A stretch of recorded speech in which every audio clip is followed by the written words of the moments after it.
5 minutes avec Jésus sacramenté. Au nom du Père et du Fils et du Saint-Esprit. Amen. Mon Jésus au Saint-Sacrement, mon doux amour et mon réconfort, qui donc t'aimerait au point de mourir d'amour pour toi. Béni et loué soit Jésus au très saint sacrement de l'autel. Qu'il soit à jamais béni, loué et adoré. Cher Jésus, prisonnier d'amour, délaissé dans tant de tabernacles et oublié, toi le bon Jésus, qui désire ardemment notre visite et demande un geste d'amour de l'humanité. Seigneur du tabernacle, augmente ma foi.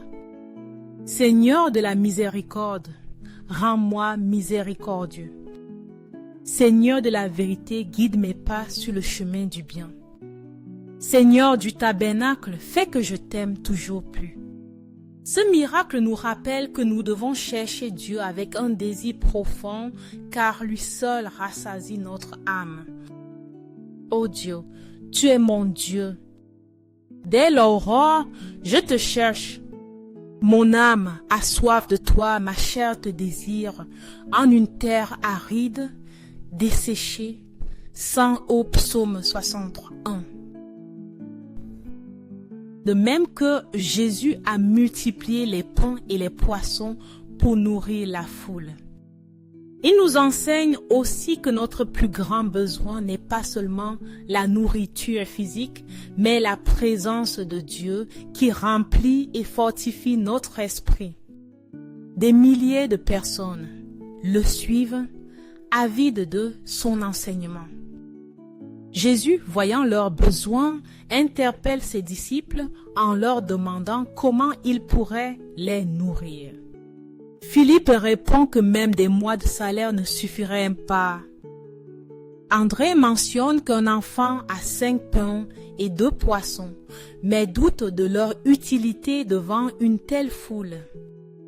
Jésus, ému, prend cette humble offrande, rend grâce au Père et la multiplie, rassasiant plus de 5000 personnes avec une telle abondance qu'il reste encore 12 paniers pleins.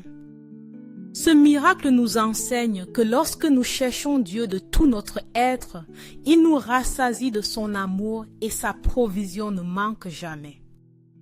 Nous essayons souvent de combler notre vide avec des choses éphémères. Mais le Seigneur nous rappelle que ce n'est qu'en lui que nous trouvons la vraie plénitude. Tout comme cet enfant a offert sa nourriture avec foi, nous devons aussi nous approcher de Dieu avec un cœur assoiffé, sachant qu'il nous comblera de sa présence et de sa grâce. Seigneur Jésus, je t'offre le peu que j'ai, mon temps, mes talents et mes efforts, sachant que entre tes mains, tout se multiplie. Aide-moi à faire confiance à ta providence, à ne pas se craindre lorsque mes ressources semblent limitées et à me souvenir toujours que c'est toi qui pourvois avec générosité. Apprends-moi à être comme cet enfant qui a donné ce qu'il avait avec foi et à partager avec les autres, confiant qu'en ton amour, nous ne manquerons jamais de rien. Amen. Quand Dieu agit dans notre vie, quand il nous bénit et nous montre sa puissance, notre réponse doit être la louange. Nous ne pouvons pas rester silencieux lorsque nous avons fait l'expérience de sa fidélité. Comme l'a dit Déborah dans son cantique de victoire, « Écoutez, roi, prêtez l'oreille, prince. Je chanterai à l'Éternel, je psalmodierai à l'Éternel, le Dieu d'Israël. » Juge 5:3. Ces paroles reflètent une vérité profonde. Dieu est digne de notre adoration. Nous voyons la même chose dans le miracle de la multiplication des pains et des poissons. Lorsqu'une foule affamée entourait Jésus, ses disciples ne voyaient que pénurie et inquiétude. Philippe pensait au manque d'argent, André doutait du peu qu'ils avaient. Mais Jésus, au lieu de se concentrer sur la pénurie, a levé les yeux vers le ciel, a rendu grâce et a béni les pains et les poissons. Ce moment est crucial. Avant la multiplication, il y a eu gratitude et louange. Jésus a reconnu la provision de Dieu et c'est alors que le miracle s'est produit. Plus de 5000 personnes ont mangé à satiété et il restait encore 12 paniers pleins. Ce miracle nous enseigne que la louange précède la bénédiction. Lorsque nous reconnaissons Dieu dans notre vie, lorsque nous ne nous concentrons pas seulement sur ce qui nous manque, mais sur qui il est, nous ouvrons la porte à sa puissance et à sa provision. Déborah a chanté à Dieu pour sa victoire et Jésus a loué le Père avant de multiplier la nourriture. Il nous rappelle aussi que la louange est un acte de foi. Nous n'adorons pas seulement quand tout va bien, mais aussi dans la difficulté, confiant que Dieu pourvoira. Tout comme cet enfant qui a donné sa nourriture avec générosité, nous devons donner notre vie avec gratitude, sachant que Dieu fera des merveilles avec ce que nous mettons entre ses mains. Ce passage est une invitation à louer Dieu en tout temps. Dans la pénurie et dans l'abondance, dans la lutte et dans la victoire, notre réponse doit toujours être « Je chanterai à l'Éternel ». Je psalmodierai au Dieu d'Israël. Car lorsque nous reconnaissons sa grandeur, sa puissance se manifeste et sa bénédiction se déverse sur nous de manière surabondante. Accorde-moi la foi pour dépendre toujours de ton amour bienveillant. Dans les cieux et sur la terre, que soit à jamais loué le cœur aimant de Jésus au Saint-Sacrement. Louons et rendons grâce à chaque instant et à chaque moment au très saint et très divin sacrement. Béni soit le Sacré-Cœur de Jésus au très saint sacrement. Dans les moments d'incertitude, lorsque nous nous sentons faibles ou que nous sommes confrontés à des défis impossibles, nous devons nous rappeler en qui nous avons mis notre confiance. La prière d'Anne nous donne une déclaration puissante sur la grandeur de Dieu. Il n'y a point de saint comme l'Éternel. Il n'y a point de rocher comme notre Dieu. 1 Samuel 2:2. Ces paroles reflètent une vérité immuable. Dieu est notre forteresse, notre refuge sûr, le seul en qui nous pouvons avoir pleinement confiance. Nous voyons la même chose dans le miracle de la multiplication des pains et des poissons. Lorsqu'une foule affamée entourait Jésus, ses disciples ne voyaient que pénurie et inquiétude. Philippe pensait au manque d'argent. André doutait du peu qu'il avait. Mais Jésus n'a pas regardé la limitation, mais le Père, qui est la source de toute provision.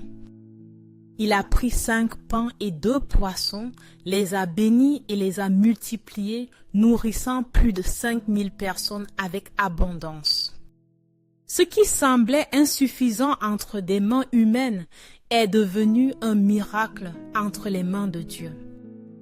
Car il est le rocher, le fondement inébranlable qui soutient notre foi et nous pourvoit au-delà de ce que nous pouvons imaginer.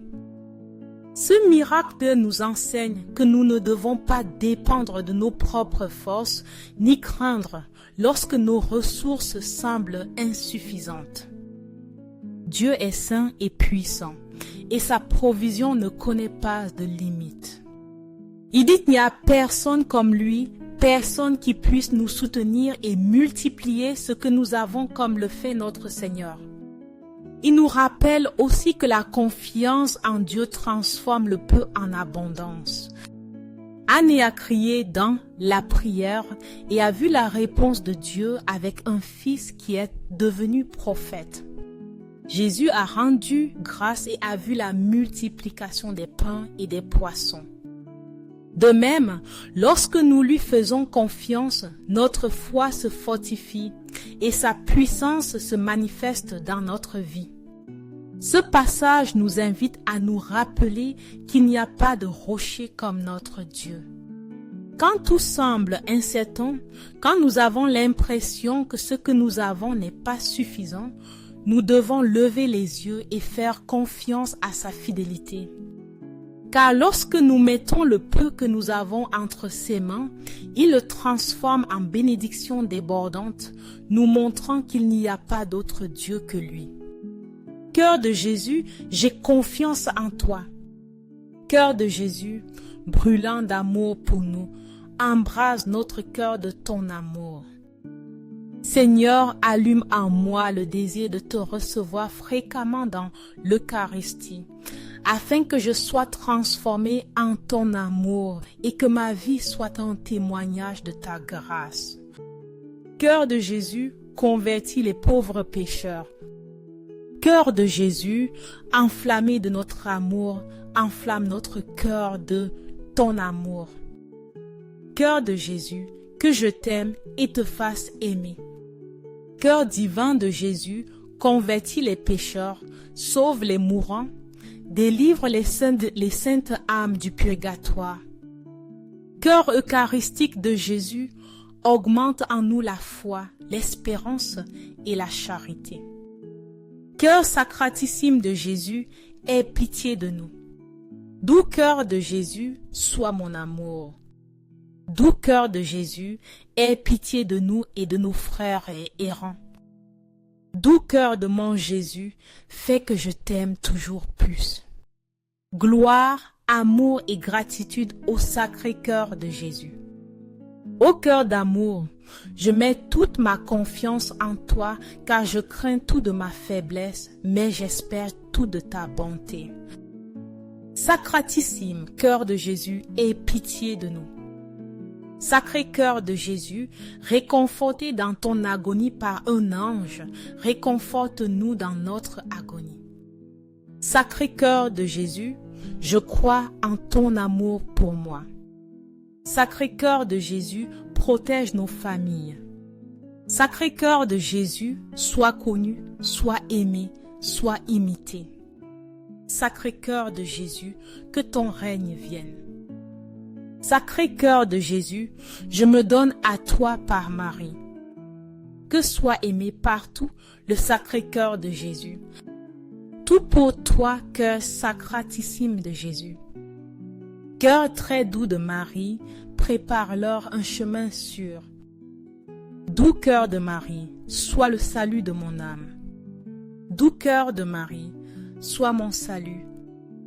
Ô Dieu, qui dans cet admirable sacrement nous a laissé le mémorial de ta passion. Accorde-nous de vénérer de telle manière les mystères de ton corps et de ton sang, que nous ressentions continuellement en nous les fruits de ta rédemption. Toi qui vis et règnes pour les siècles des siècles. Du siècle. Amen. Dans les cieux et sur la terre, que soit à jamais loué le cœur aimant de Jésus au Saint-Sacrement. Loué soit le très saint sacrement de l'autel, dans les cieux, sur la terre et en tout lieu.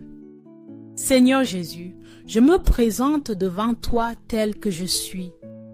Je te demande pardon pour mes péchés, je m'en repens par ta bonté. Pardonne-moi. En ton nom, je pardonne à tous ceux qui m'ont offensé. Je renonce à Satan, aux esprits maléfiques et à toutes leurs œuvres. Je me donne entièrement à toi de tout mon être. Seigneur Jésus, maintenant et toujours, je t'invite à entrer dans ma vie. Je t'accepte comme mon Seigneur, mon Dieu et mon Sauveur. Nous sommes souvent confrontés à des défis qui semblent impossibles, à des problèmes qui nous dépassent, à des situations dans lesquelles nous avons l'impression de ne pas avoir assez pour vaincre. Mais la foi nous rappelle que la victoire ne dépend pas de nos forces, mais de la puissance de Dieu. C'est ce qu'a déclaré David lorsqu'il a affronté Goliath. Tu viens contre moi avec l'épée, la lance et le javelot, mais moi, je viens contre toi au nom de l'Éternel Tout-Puissant, le Dieu des armées d'Israël. Que tu as défié 1 Samuel 17, 45. David n'avait pas d'armes puissantes ni l'expérience d'un guerrier, mais il avait quelque chose de bien plus grand, la confiance en Dieu. Nous voyons la même chose dans le miracle de la multiplication des pains et des poissons. Une grande foule suivait Jésus et quand l'heure du repas est arrivée, les disciples n'ont vu que la pénurie. Philippe s'est inquiété du manque d'argent. André a douté du peu qu'il avait. Mais Jésus, au lieu de se concentrer sur la limitation, a pris les 5 pains et les 2 poissons, les a bénis et les a multipliés, nourrissant plus de 5000 personnes. Ce miracle nous enseigne que peu importe la grandeur du défi, ni la petitesse que nous ressentons. Ce que nous avons peut sembler insignifiant, comme la fronde et les pierres de David face aux géants, ou les quelques pains et poissons face à la foule. Mais lorsque nous le mettons entre les mains de Dieu, il le transforme en victoire et en abondance. Il nous rappelle aussi que nous ne menons pas nos batailles seuls. David savait que sa force ne venait pas de lui-même, mais de l'Éternel. Jésus n'a pas vu la pénurie, mais la provision du Père. De la même manière, lorsque nous sommes confrontés à des difficultés, nous devons nous rappeler que nous ne dépendons pas de ce que nous voyons, mais de la foi en celui qui peut tout. Ce passage est une invitation à faire confiance à Dieu sans crainte. Tout comme David a affronté Goliath au nom de l'Éternel. Et comme Jésus a fait confiance à la provision du Père, nous devons aussi croire que Dieu combat pour nous. Lorsque nous mettons le peu que nous avons entre ses mains, il le transforme en quelque chose de puissant. Peu importe la taille du géant que vous affrontez, l'important est de se rappeler que l'Éternel Tout-Puissant est avec vous et en son nom, la victoire est assurée. Amen. Béni soit Dieu, béni soit son saint nom. Béni soit Jésus-Christ, vrai Dieu et vrai homme. Béni soit le nom de Jésus. Béni soit son sacré cœur. Béni soit son précieux sang. Béni soit Jésus au très saint sacrement de l'autel. Béni soit l'Esprit Saint consolateur. Béni soit l'auguste Mère de Dieu, la très sainte Vierge Marie. Béni soit sa sainte et immaculée conception. Béni soit sa glorieuse Assomption. Béni soit le nom de Marie, Vierge et Mère. Béni soit Saint Joseph, son très chaste époux. Béni soit Dieu dans ses anges et dans ses saints. Amen. Pour que ces 5 minutes avec Jésus au Saint-Sacrement atteignent davantage de frères et sœurs et touchent leur cœur, je vous invite à cliquer sur « J'aime », à laisser un commentaire qui peut être une prière de louange, d'action de grâce ou une demande. N'oubliez pas de vous abonner, de partager et d'activer la cloche pour recevoir les notifications. Ensemble, prions lors de ces prochaines 5 minutes avec Jésus au Saint-Sacrement. Merci.